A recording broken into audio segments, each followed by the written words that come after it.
On this episode of Church in Maine, we talk about what's going on in Chicago when it comes to ICE, pastors, and immigration. That's coming up.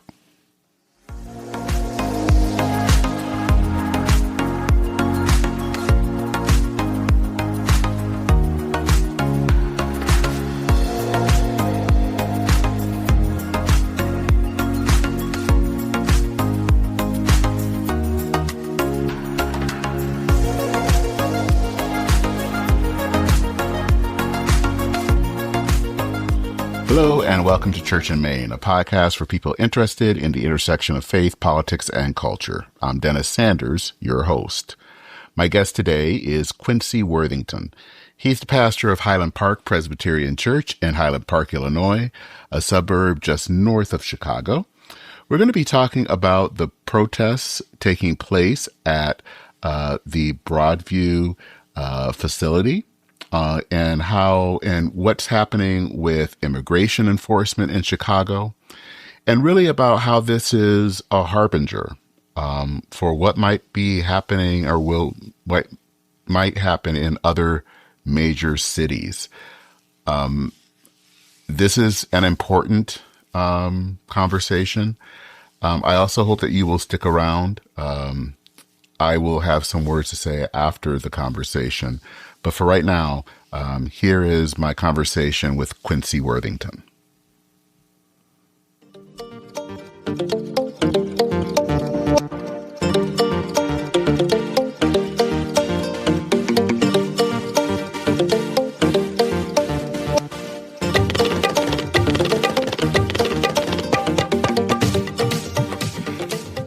Well, Quincy, thank you for taking the time to chat with me today.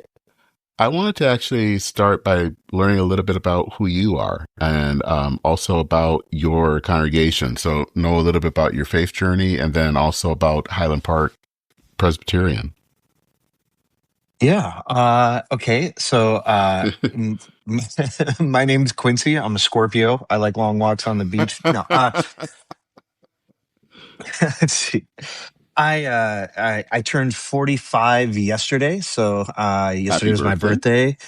Thank you very much. I'm married and have 4 kids. So my faith journey. Okay, I guess that's probably the best place to start. I grew up going to church. My parents are very active and involved in the life of the church. Have been pretty much a lifelong Presbyterian, except for some times where I flirted with the Episcopalians for a little bit. Mm-hmm. I went to Marlborough College, and I originally started studying film there, and had kind of left the church. It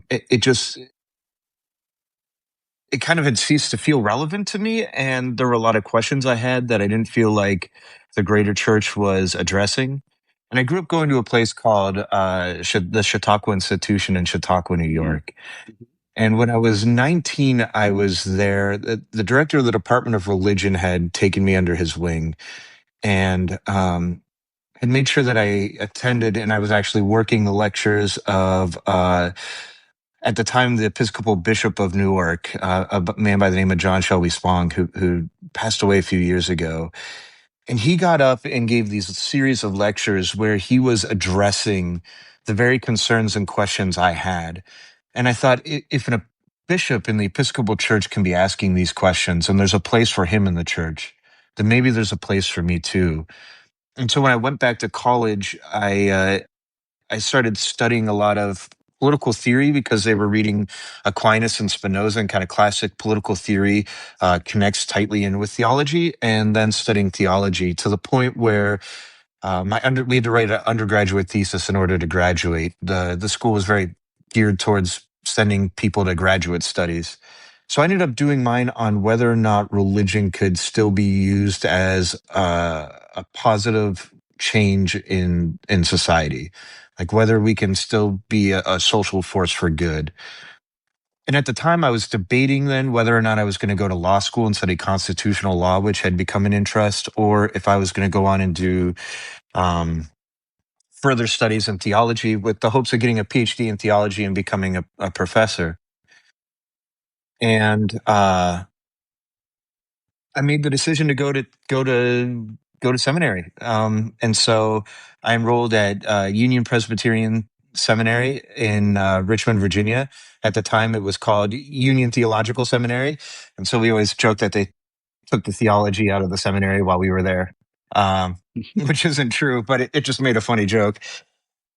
And from there, I started serving two small churches in rural Virginia and realized that I had a much bigger passion for the church, that it seemed a lot less political than the academy, that I was doing everything I would want to do, and that a PhD wasn't necessary. And so I found a real heart for serving the church.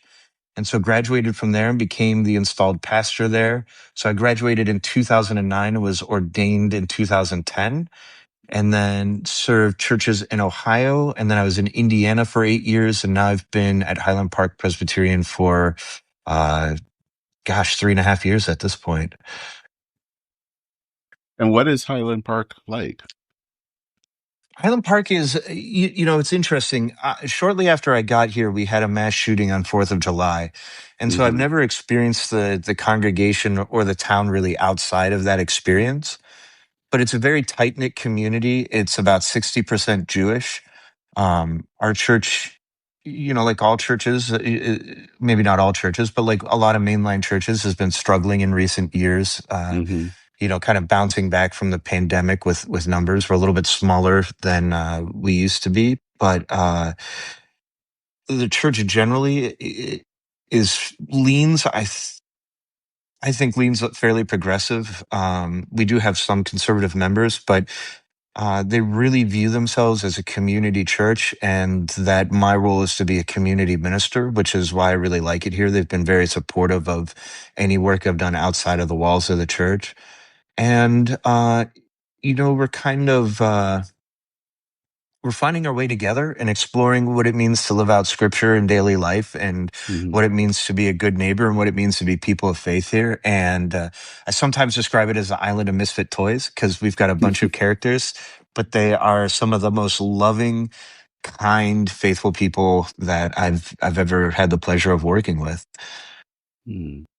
And we're kind of related to that, since it's kind of dealing with the community, is how does kind of your work with what's been going on in Chicago, especially with a lot of the protests and some of the involvement with ICE and some of the other actions taking place. Um, how has that kind of worked with your being a community pastor?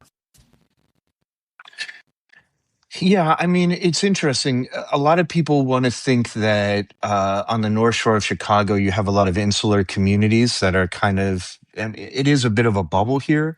However, Hmm. especially with what's going on with immigration in this country, it deeply affects this community. There's a Hmm. sister town right next to us called Highwood, which has an extremely high population of immigrants and you know, uh, Hispanic community members.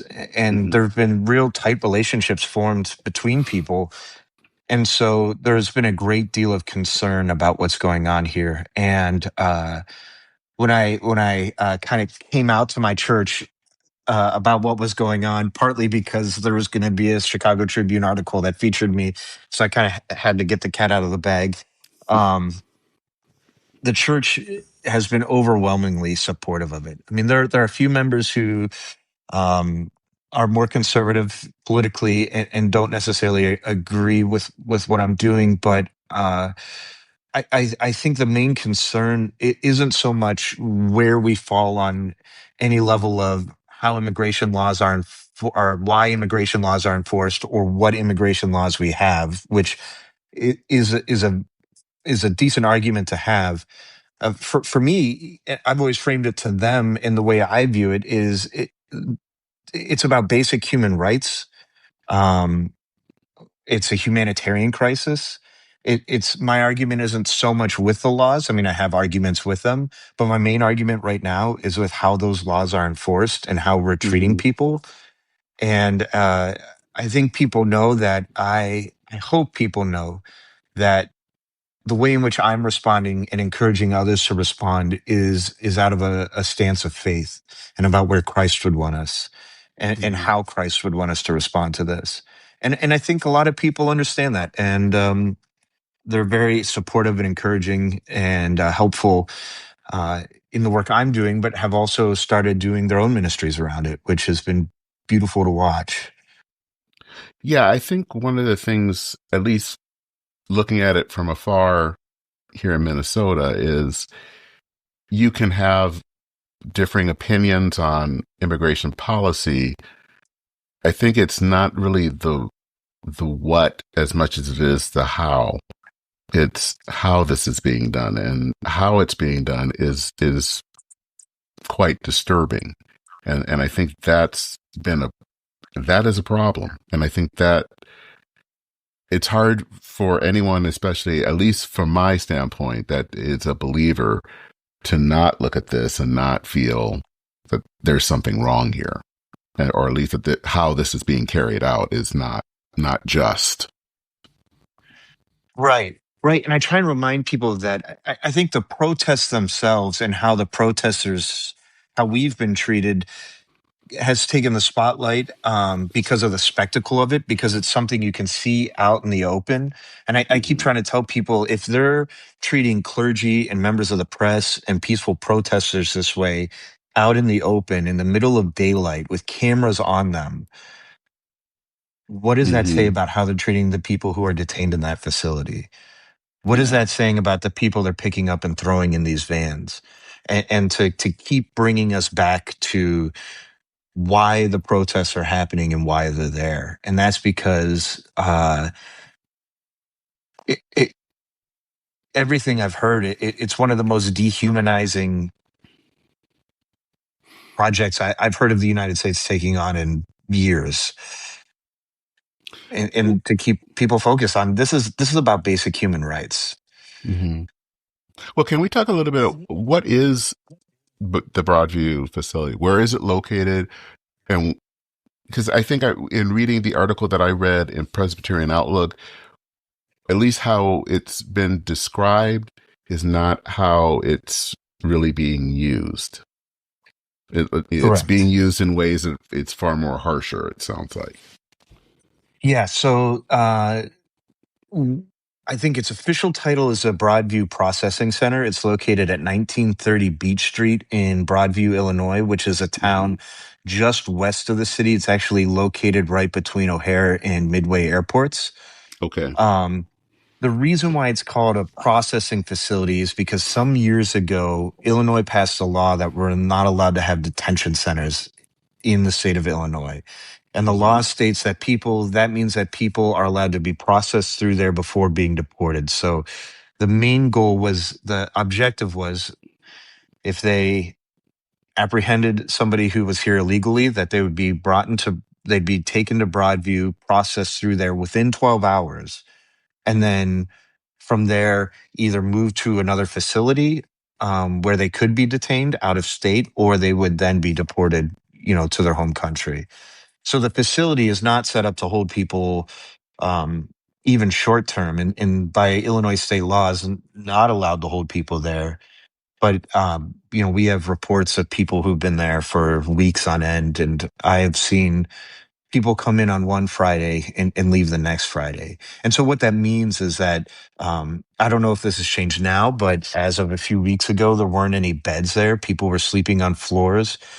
You would have it's set up to have a occupancy of 199, just under 200. We've heard of stories of over 250 men in one room, and that's not including where the women are kept or anybody else. Um, there's lack of basic hygiene. There aren't facilities there for them to shower. There's no cooking facilities there. We've heard that they're fed, one meal a day. Somebody told me it was Subway sandwiches. I don't know how true that is. I mean, I could tell you, on the people I've seen come in one day and leave the week later, they were in the same clothes that they arrived in. Mm. We've heard that there's no central air in there, so these men are crammed in this room in just insufferable conditions.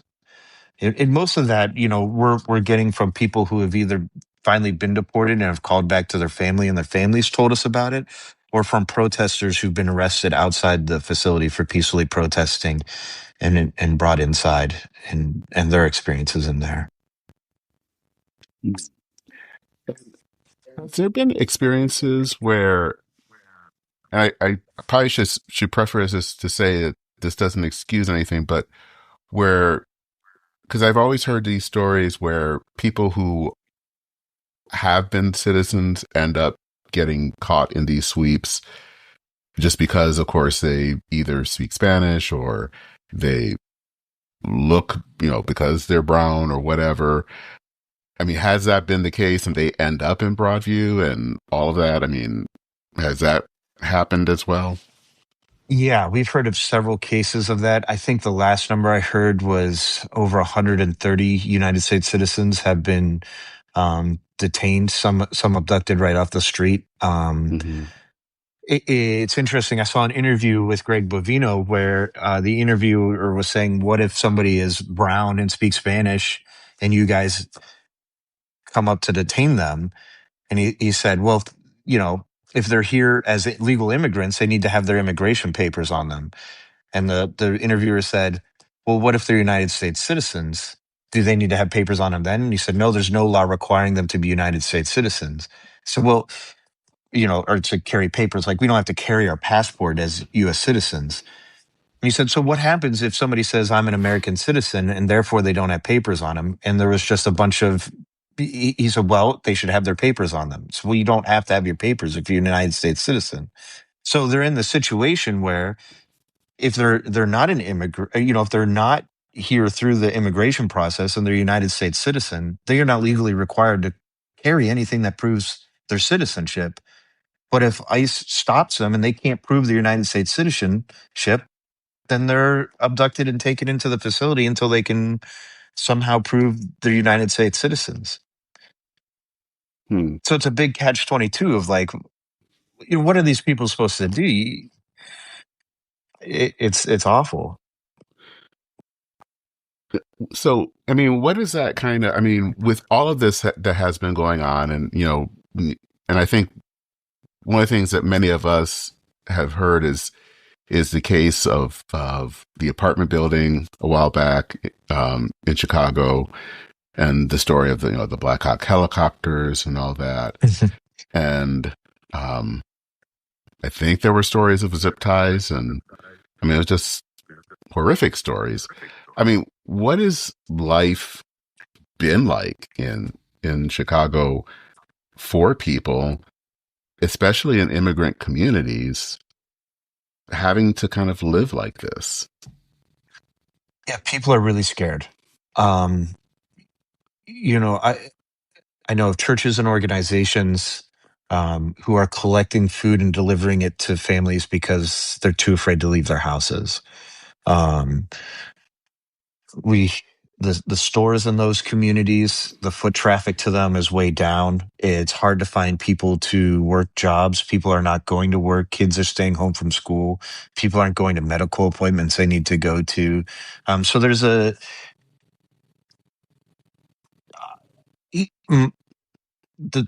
just this culture of fear right now. And I'll tell you, like, I've never felt scared going to downtown Chicago until this happened. Mm-hmm. But um, that's the ugly part of it. The beautiful part of it is the way that people in Chicago are stepping up to help people, to support communities, to join rapid response teams, to bring food to people, to protect their neighbors as much as they possibly can. The way the city has stepped up and held its own and protected um, its own neighbors and families has been beautiful, and for the most part has been extremely peaceful when they've tried to, it seems like they've tried to do everything they can to antagonize us to be violent. So as horrific as things are, when you see how people are responding, it's amazingly beautiful. Like when I started going to Broadview at the beginning of September, it was pre the media, pre any of the the kind of circus going on around it, and there were three other clergy that I can distinctly remember being there on the ground with me. And now when you go to the protests at Broadview, I mean, the faith community has stepped up in ways you can't even imagine. I mean, it really feels like the clergy and the faith leaders are really stepping forward to help lead the charge and take on risk of themselves, and have really put their foot down and said enough is enough, and this is antithetical to everything we read in the gospel and everything we believe Jesus standing for. And that's just been overwhelmingly beautiful to see, and encouraging and hopeful. And I hope that, well, I know because people tell me that seeing clergy on the ground in solidarity with them is, it gives them hope and gives them encouragement. And I can't tell you how many people I've had come up to me and say, I'm no longer religious. I'm not really a quote unquote faithful person, but seeing you Hmm. here helps restore my faith and helps me feel like, maybe there's something to God, and maybe God's on our side. So, Mm. uh, as much as we can focus on the ugly and the paranoia and how scared people are, there's been just amazing examples of courage by ordinary, everyday people who have just said, this is enough, and I'm going to love my neighbor regardless of who they are or what their status is, and I'm going to do everything I can to protect them. One of the kind of enduring images that we've seen is the image of, you know, one of your fellow Presbyterians, David Black, being basically assaulted by another, I guess it was someone from ICE, or Yeah. a guard or someone. And I'm curious, has that been something that has happened a lot with other um, agents that have they done that or used pepper spray or other things like that with other pastors, other clergy? Is that something that is common, and why is that being done? Your, your guess is as good as mine as to why. Yeah, so I was about 10, 20 feet away from David when that happened. We had arrived there Okay. together. Um, I don't think you could find anybody who was there at Broadview in the month of September who hadn't been exposed to at least tear gas. Most of us have been shot with pepper balls. A lot of us have been shot with rubber bullets or foam bullets. Mm. They've used flashbangs. Um, Sometimes at first it seemed like they were doing it in order to make sure that their vehicles could get in and out of the facility. Um, then it seemed like, I don't know, they just got bored, and they just didn't want us there. And so they figured that dousing us in pepper spray and tear gas was a way to get us to leave, which didn't work. But yeah, and then in October, David was a part of a lawsuit with members of the media who'd been shot with pepper balls and exposed to tear gas. I think it was put on by the ACLU. You might need to fact check that. Hmm. Um, and so now there's been a temporary restraining order from them using chemical munitions. They haven't at Broadview since that's been passed. However, they have been using it out in the city in the neighborhoods when they're making their abductions, and they've been pulled into court several times uh, from violating the judge's order. But since October, the Illinois State Police have essentially been running security for them. So what happened was in September, while we were there, there were 85 to 100 ICE officers at that location, and 40 to 50 of them would be um, essentially stationed at the station to protect the facility from peaceful protesters. Hmm. And so operations for them slowed way down. Um, then Illinois State Police came in. You get conflicting reports as to why that is. Governor Pritzker is making the argument that that's what's helping keeping the National Guard out. Um, but since Illinois State Police has been running crowd control, essentially, that's allowed ICE to operate freely in and out of that facility and hasn't tied up their officers. So we've seen a spike in abductions since since October, since Pritzker's police have kind of taken over security. I've seen them. A dear friend of mine who is a Methodist minister was arrested for no reason, no discernible reason whatsoever at Broadview a few weeks ago by the Illinois State Police. They haven't used chemical munitions. They've threatened to, but they mainly use batons and physical violence against the protesters. So it's a little bit of a different flavor, but still kind of the same sandwich you're taking a bite of. And Hmm. it's fascinating that the situation there from week to week is just very Hmm. different every week. So you never know what you're walking into when you go to a protest at Broadview.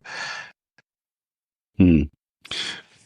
What do you think will be the situation going forward? Do you think has there been any change in the last week or two? And do you know if, I mean, you've talked about, the state police coming in.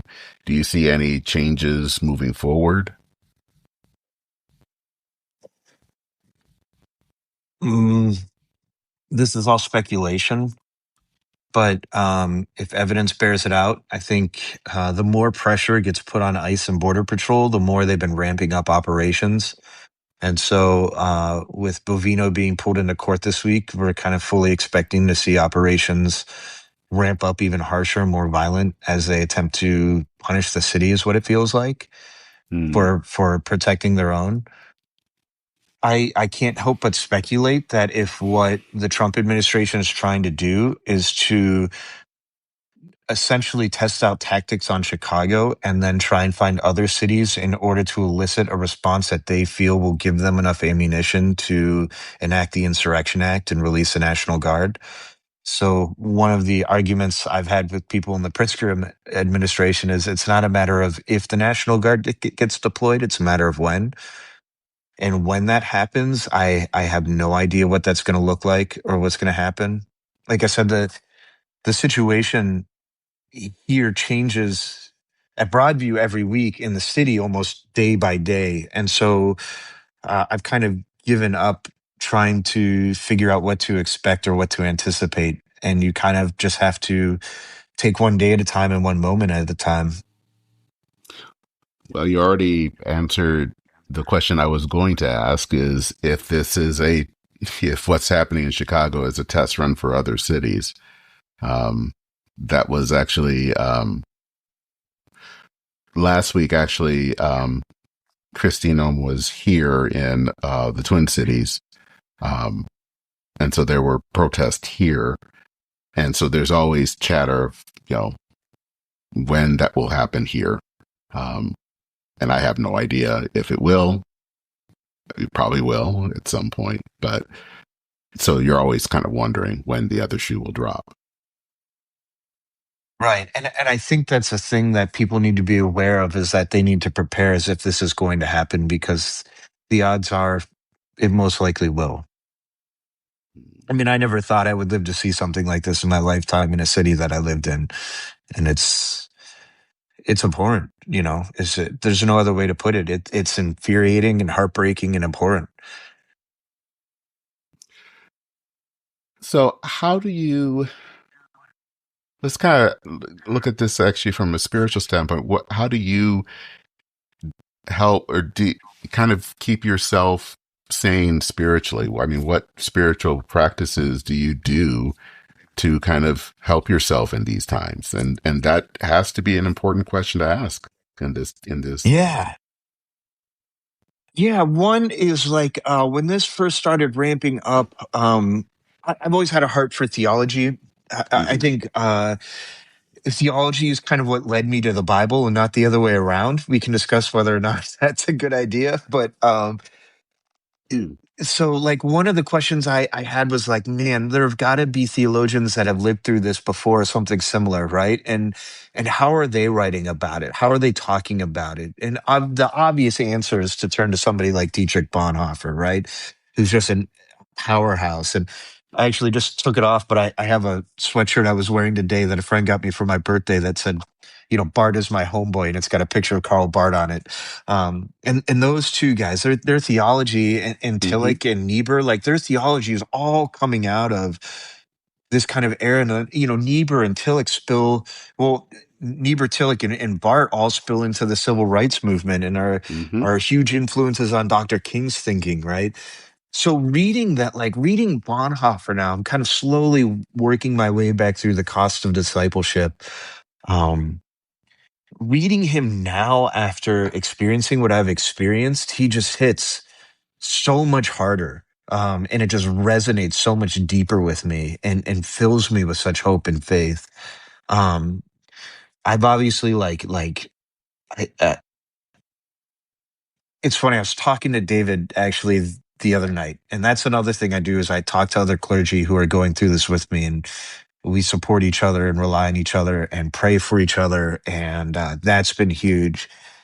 But I was talking to David about it, and I said the thing that really shocks me about all of this is as much as I feel like I've been struggling emotionally with this, psychologically with this, physically with this,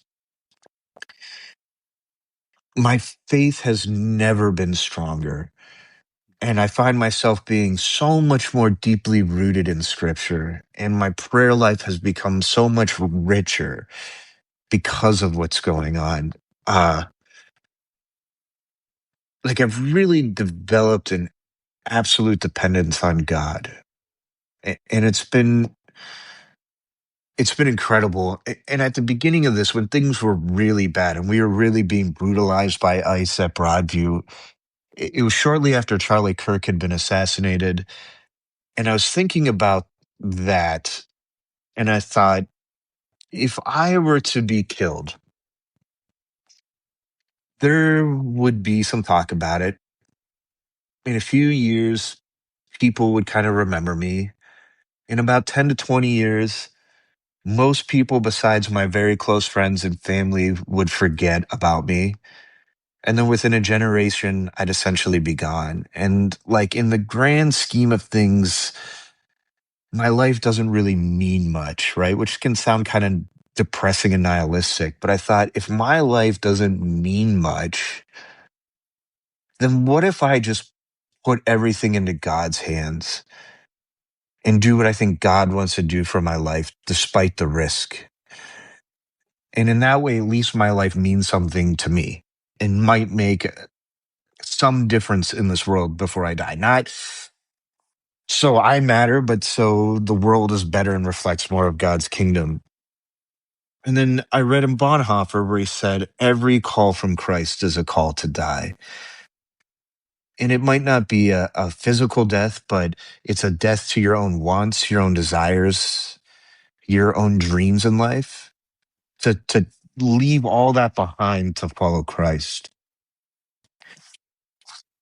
And so I think the reason why my faith is so strong right now and where I find the hope is that I desperately want to walk with Jesus and stand with Jesus. And every time I go to Broadview, I feel that presence so much clearer. And I feel like that's where Jesus is standing. And that's where Jesus wants me to stand. And so I go every week, sometimes multiple weeks, even when it feels futile sometimes, because that's where my faith takes me. And if I'm going to stand up in a pulpit and preach the gospel of Christ with any amount of integrity, I feel like I have to go where Jesus wants me to go and do what Jesus wants me to do. And so I go. Uh, and I don't know, it weirds me out.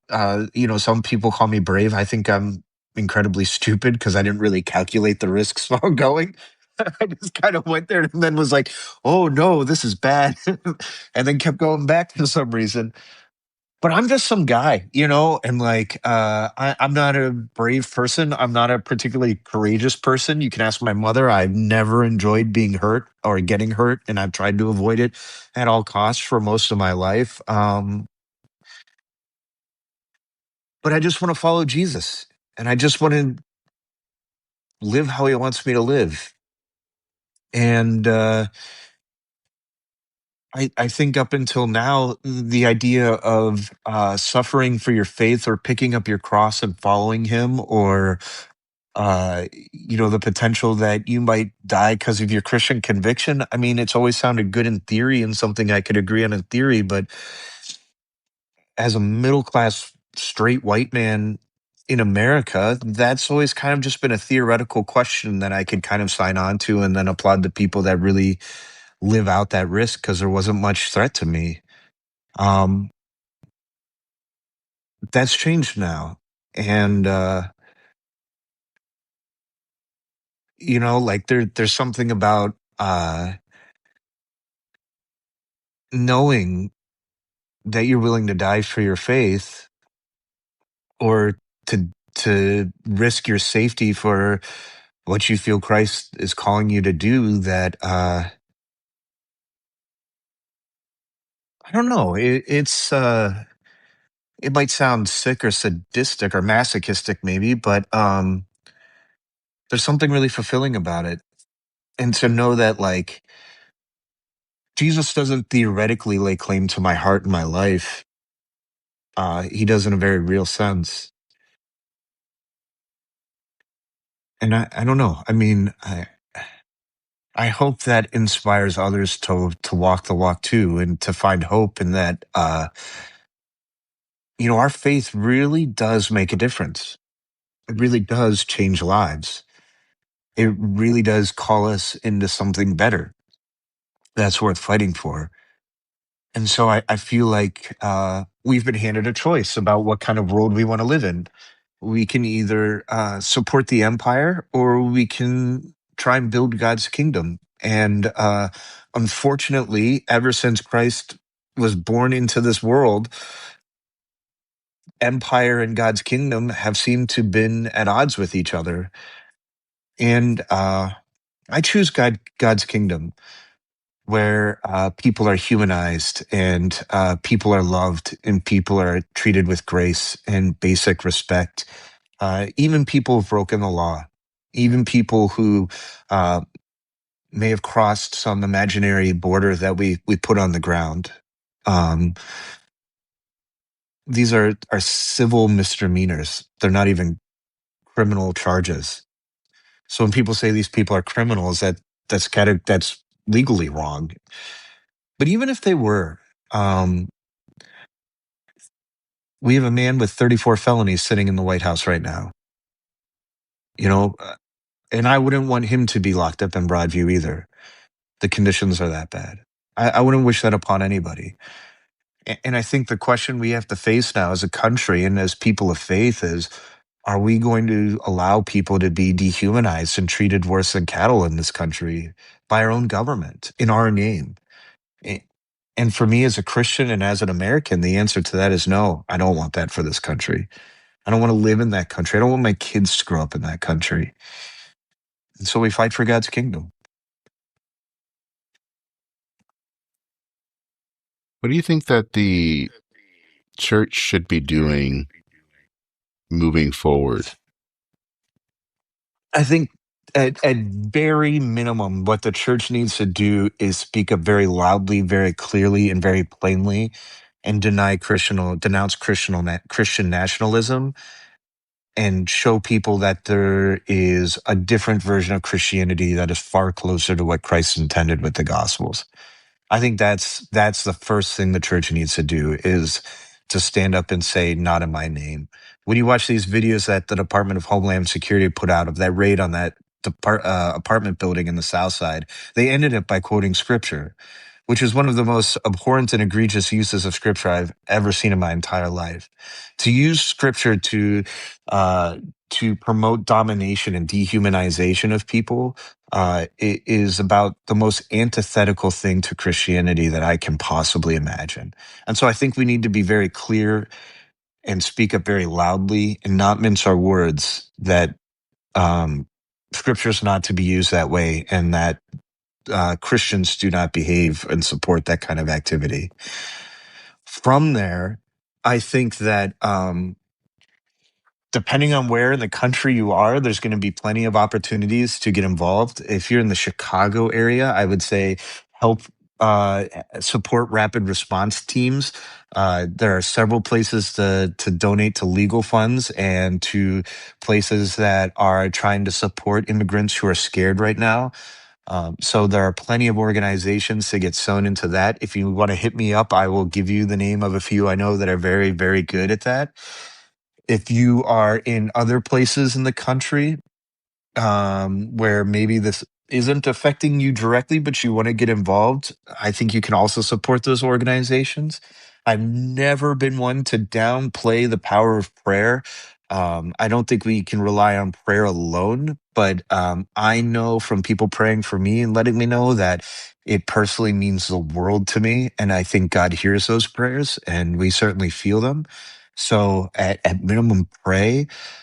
I think prepare yourselves, prepare your towns, and reach out to the immigrant communities in your town and the minority communities in your town, because I can guarantee you that even if it hasn't taken place there yet, if ICE isn't operating there yet, those people are scared.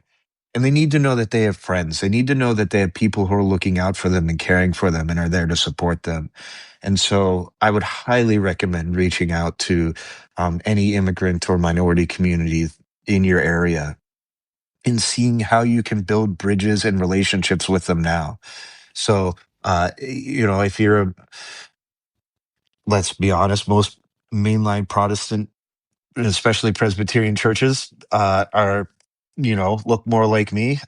um, Build relationships with Hispanic churches, go to iglesias, build partnerships with them. So those relationships are formed and strong in case there is a crisis. And if it never happens for some reason, like, dude, you've just built like an amazing ecumenical relationship with a community that's going to enrich your faith, and you're going to learn about a different way of viewing the gospel than maybe you'd considered in a different perspective. And it's only going to be good. And so Mhm. I really think, I mean, that's what I've learned from Chicago in the past 2 months is like, what's going to save us? What's going to get us through this as a country is community. And the more we can strengthen our communities, the more we can build relationships with people that don't look like us or that we don't necessarily understand. And the more we can support each other and lean on each other, the better we're going to be, not only through crises like the ones we're facing now, but just as a nation in general. Well, Quincy, thank you for this episode. This has been helpful. Um, I hope to have you back because this was good, and maybe to have an update about what's been going on. Um, because as you said, I this isn't over, and unfortunately, I think this is just beginning. Um, as you said. Yeah, I think we're all preparing this. We thought we thought was going to be a sprint has now turned into a marathon. And thank you so Oh much for having me. I yes. hope I feel like I rambled, but I would be more than happy to come on anytime, Dennis. This was fantastic. No, it's no problem. I do want to add one thing. One thing I did notice is that you had a note to your congregation. It was actually kind of a in a sermon.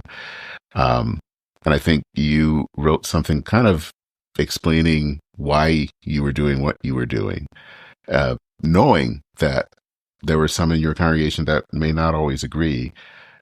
And I think it was done with a lot of grace. And I think we live in an era where there's so much kind of division where we don't always agree, and how we handle disagreement is not always well. And I think it was handled with a lot of grace. I don't know how it was received, but I think how you handled it, with a lot of grace. And I just wanted to bring that up and share that. Yeah, thanks. Thanks. So, Yeah, it was received fairly well. I mean, they still disagree with me, but I think that's the thing. We've lost the ability to have true argument and discussion around these things without demonizing the other side. And I yep, don't see anywhere where Jesus wants us to demonize people. nope. It's okay to disagree. It's, you're not always going to agree with one another. In fact, it's Not the end healthy, of the I world. would say. So Yeah, I agree. I agree. All right. Well, thank you so much. thank you so much, Dennis. All right.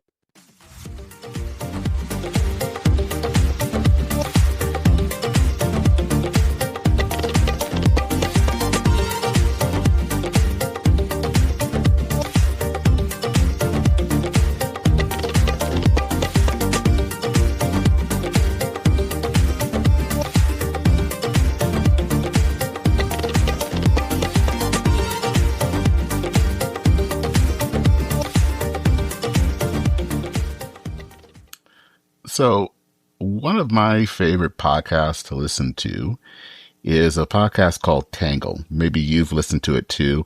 It's run by Isaac Saul.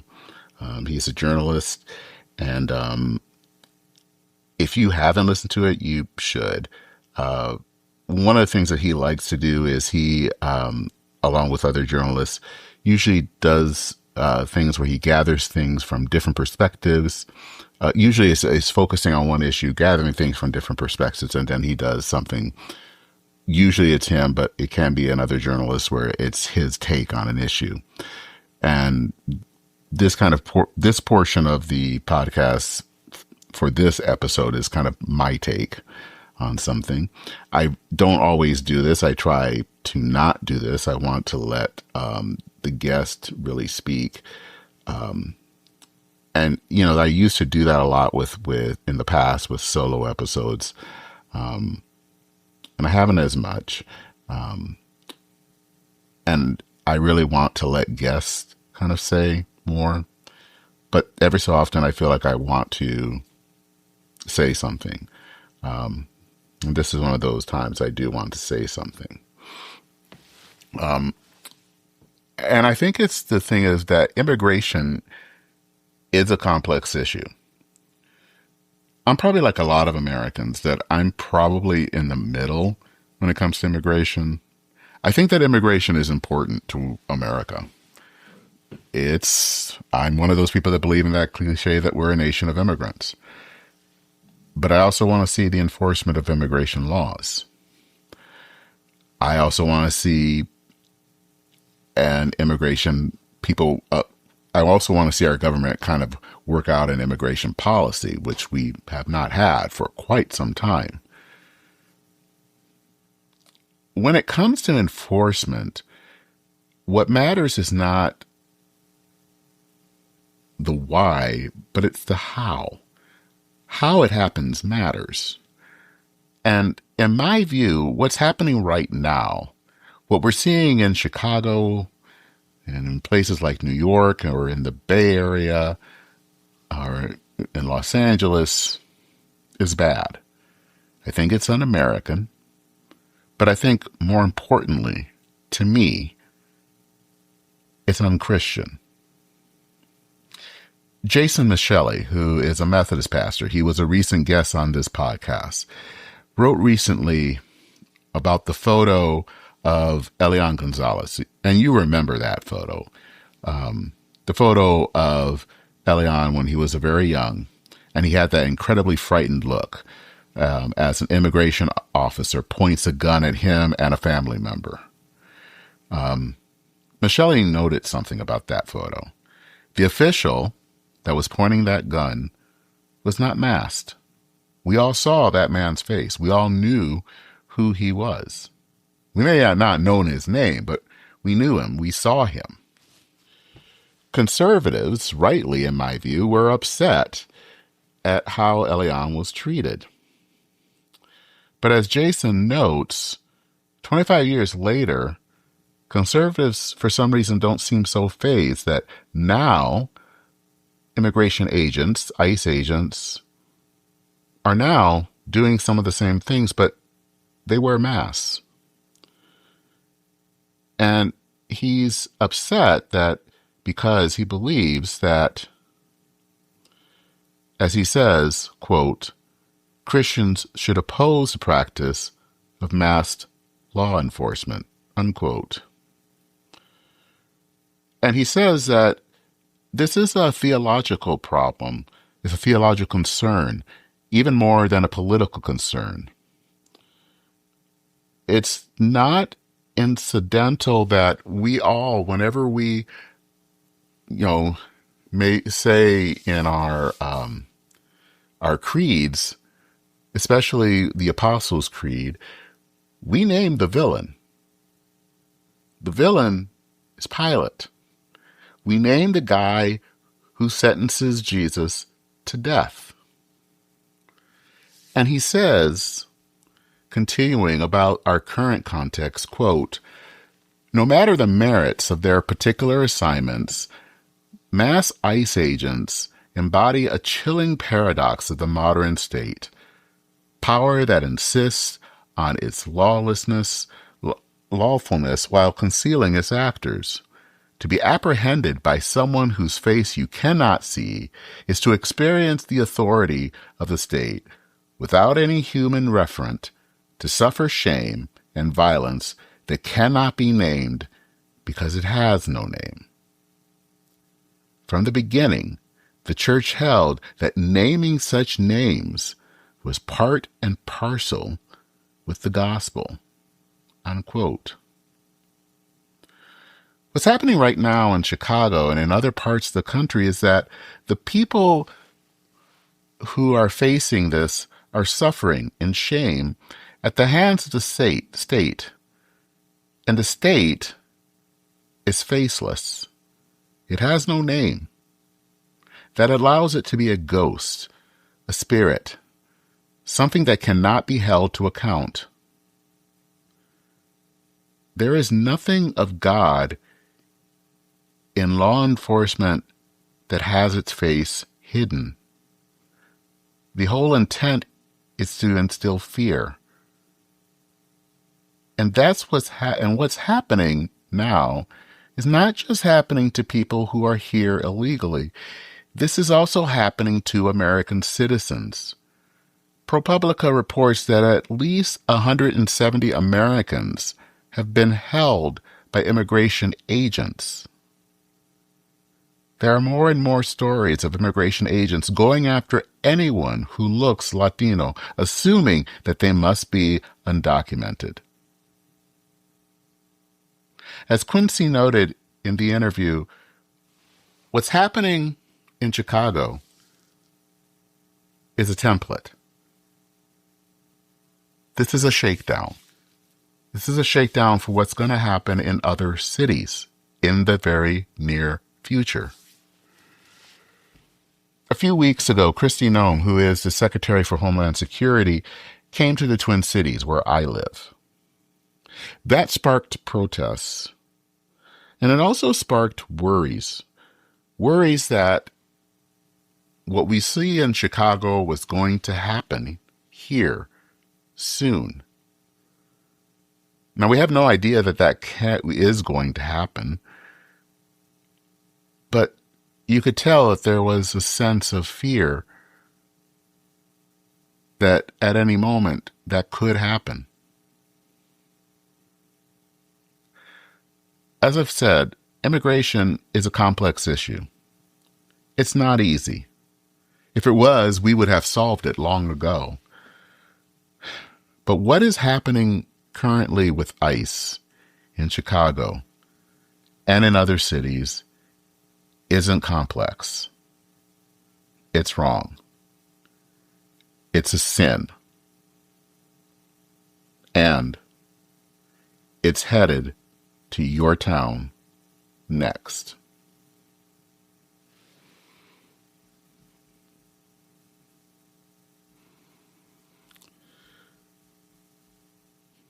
If you have thoughts about this episode, feel free to send me an email. You can send it to churchandmain@substack.com. I will include links. There will be several links I will put in this, including links to the Presbyterian Outlook article that includes some quotes from Quincy and some other Presbyterian pastors. I will put links to the Publica article and some other things in there as well. If you want to learn more about this podcast, to listen to past episodes, or to donate, visit churchinmaine.org. You can also visit churchinmaine.substack.com to read articles that I've written. Feel free to subscribe to the podcast on your favorite podcast app and leave a review. That always helps others find this podcast. That is it for this episode of Church in Maine. I'm Dennis Sanders, your host. As I always like to say, thank you so much for listening. Take care, Godspeed, and I will see you very soon.